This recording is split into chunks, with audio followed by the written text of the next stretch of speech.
Right Naresh, polling రోజు మాచర్లలో పిన్నెల్లి సోదరులు ఎలాంటి అరాచకాన్ని సృష్టించారు ఇది అందరికీ తెలిసిన విషయమే. సో మొత్తం కూడా ఈవీఎంలను కూడా ధ్వంసం చేయడం జరిగింది.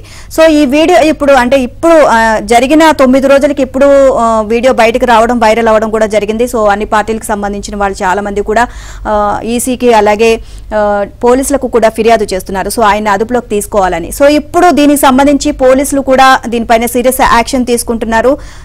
ఎక్కడికక్కడ అంటే పిన్నెల్లి ఎక్కడున్నారు, ఆ రోజు విదేశాలకు ఎక్కడికైనా పారిపోయారా లేకపోతే హైదరాబాద్ లోనే ఎక్కడైనా తలదాచుకున్నారా అనేది దీనికి సంబంధించి పోలీసులు ప్రత్యేక బృందాలను ఏర్పాటు చేయడం జరిగింది.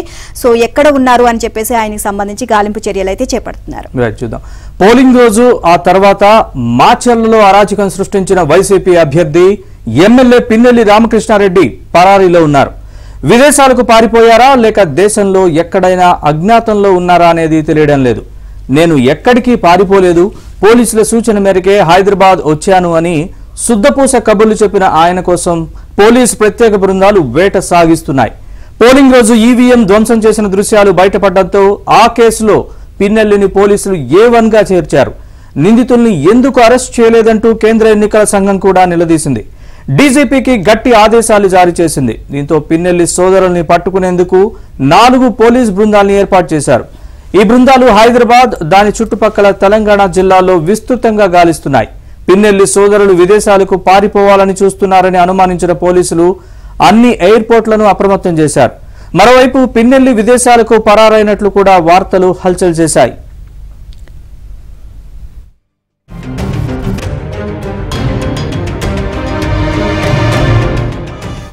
నిన్న పిన్నెల్లితో ఎలుక పిల్లిలాగా పోలీసుల చేజింగ్ సాగింది. పిన్నెల్లి సోదరులకు తెలంగాణలో కొందరు బీఆర్ఎస్ నేతలతో మంచి సంబంధాలు ఉన్నాయి, వారి ఫామ్ హౌస్ లో తలదాచుకున్నారు అన్న ప్రచారమూ జరుగుతోంది. దీంతో ఏపీ పోలీసులు ఆ కోణంలోనూ విచారణ చేపట్టారు. పిన్నెల్లి సోదరులు హైదరాబాద్ నుంచి వాహనంలో వెళ్తున్నారు అన్న సమాచారంతో అప్రమత్తమై సంగారెడ్డి జిల్లా పోలీసుల సహకారంతో పటాన్చెరులోని రుద్రారం సమీపంలో తనిఖీలు చేపట్టారు. అదే సమయంలో పిన్నెల్లి వాహనం అటువైపు వచ్చింది. పోలీసులను గమనించి పిన్నెల్లి సోదరులు వాహనం దిగి మరో వాహనంలో పారిపోయినట్లు తెలుస్తోంది. పిన్నెల్లి తన సెల్ ఫోన్ కూడా వాహనంలోనే వదిలేసినట్లు సమాచారం. పోలీసులు వాహనంతో పాటు డ్రైవర్ ను, పిన్నెల్లి గన్మ్యాన్ ను, అతని అనుచరులను అదుపులోకి తీసుకుని సంగారెడ్డి CCS పోలీస్ స్టేషన్ కు తరలించారు. విచారణ అనంతరం మాచర్ల పోలీసులకు అప్పగించారు. అయితే సంగారెడ్డి జిల్లా ఇస్నాపూర్ లో బాత్రూమ్ సింకులు తయారు చేసే ఫ్యాక్టరీ ఆవరణంలో ఆయన దొరికిపోయినట్లు ప్రచారం జరిగింది. కానీ తెలంగాణ పోలీసులు స్పష్టత ఇవ్వలేదు. ఇక మాచర్ల పోలీసులనే అడగాలి అని చెప్పారు.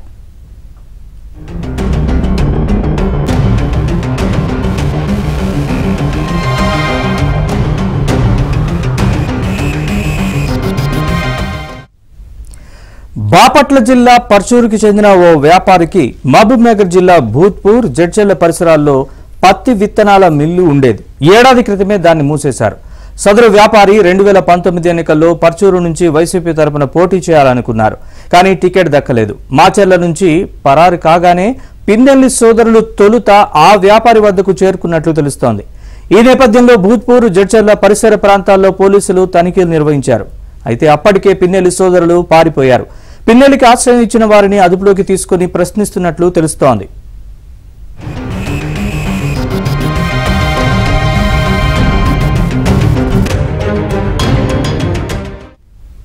రామకృష్ణారెడ్డి దుబాయ్ వెళ్లేందుకు ప్లాన్ వేసుకున్నారని, పోలీసుల అప్రమత్తతతో ఆయన వ్యూహం బెడిసికొట్టింది అని టీడీపీ వర్గాలు చెబుతున్నాయి. ఈ వర్గాల కథనం ప్రకారం నిన్న మధ్యాహ్నం 1:20 హైదరాబాద్ శంషాబాద్ ఎయిర్పోర్ట్ నుంచి దుబాయ్ వెళ్లేందుకు పిన్నెల్లి సోదరులు ప్లాన్ చేసుకున్నారు. మధ్యాహ్నం 12 గంటలకు ఎయిర్పోర్ట్ కు వారు చేరుకోవాల్సి ఉంది. అయితే అప్పటికే ఏపీ పోలీస్ టీం మాటు వేసి ఉంది అని తెలుసుకుని ఎయిర్పోర్ట్ వద్దకు వెళ్లలేదు.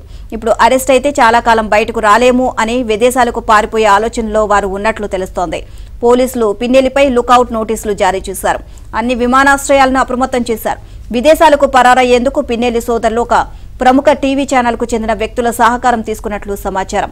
ఆంధ్ర సరిహద్దులు దాటే సమయంలో ఆ ఛానల్ ప్రతినిధి వారితో ఉన్నట్లు తెలుస్తోంది. హైదరాబాద్ లో ఆ ఛానల్ వాహనాల్లోనే వారు తిరుగుతున్నారు అని సమాచారం.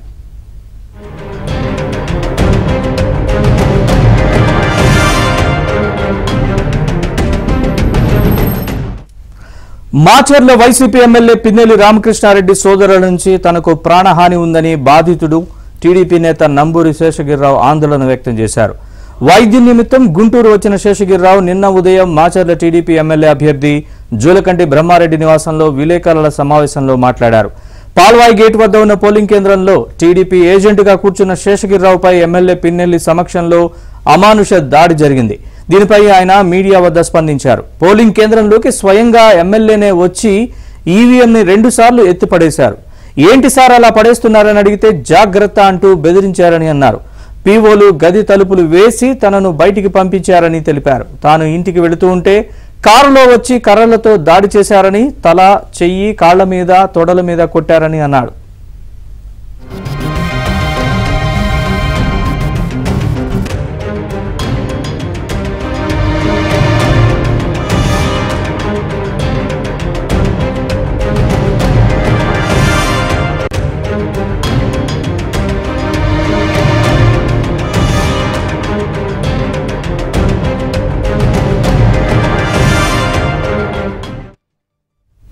నిర్మల్ మాచర్లలో పోలింగ్ బూత్లో ఈవీఎం ధ్వంసం చేసిన ఘటనలో మాచర్ల ఎమ్మెల్యే పిన్నెల్లి పరారీలో ఉన్న విషయం మనందరికీ తెలుసు. అయితే ఎలక్షన్ రోజు అంటే ఈ నెల 13న జరిగిన ఘటన, దాని గురించి ఫిర్యాదు ఏమని ఇచ్చారంటే గుర్తు తెలియని వ్యక్తి అని ఇచ్చారు. ఇన్నిసార్లు ఎమ్మెల్యేగా పనిచేశారు, అందరికీ తెలిసిన విషయమే.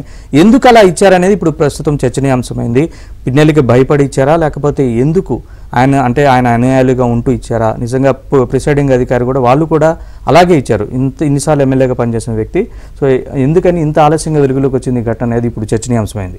రైట్, చూద్దాం. ఎప్పుడో 13వ తేదీ పోలింగ్ రోజున జరిగిన ఈవీఎం ధ్వంసం ఘటన 9 రోజుల తర్వాత మొన్న వెలుగులోకి వచ్చింది. స్వయంగా ఎమ్మెల్యే వైసీపీ అభ్యర్థి పిన్నెల్లి రామకృష్ణారెడ్డి ఈవీఎం ను బద్దలు కొట్టినా అంతా గప్చుప్. జగన్ పాలనలో రాజ్యమేలిన భయానికి యంత్రాంగం సలాం కొట్టిన తీరుకు ఇదే నిదర్శనం. పోలింగ్ రోజున మాచర్ల నియోజకవర్గం పాల్వాయి గేటు పోలింగ్ బూత్ లోకి పిన్నెల్లి తన అనుచరులతో జొరపడ్డారు. నేరుగా ఓటింగ్ కంపార్ట్మెంట్ దగ్గరికి వెళ్లి ఈవీఎం ను బద్దలు కొట్టారు.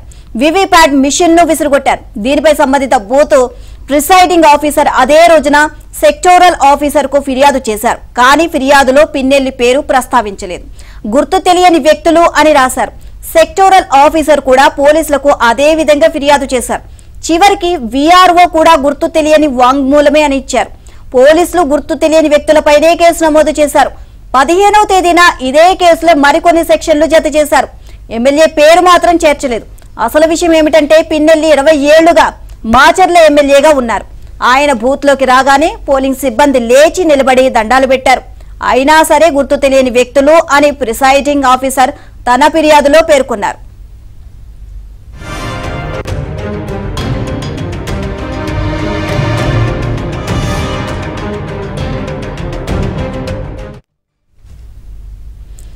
నిజానికి పాల్వాయి గేట్ లో ఈవీఎం విధ్వంసం కేసు గుర్తు తెలియకుండా గల్లంతయ్యేది. కానీ పోలింగ్ జరిగిన మరుసటి రోజు మాచర్ల, తిరుపతి, అనంతపురం జిల్లాలో జరిగిన హింసాత్మక ఘటనలపై కేంద్ర ఎన్నికల సంఘం తీవ్రంగా స్పందించింది.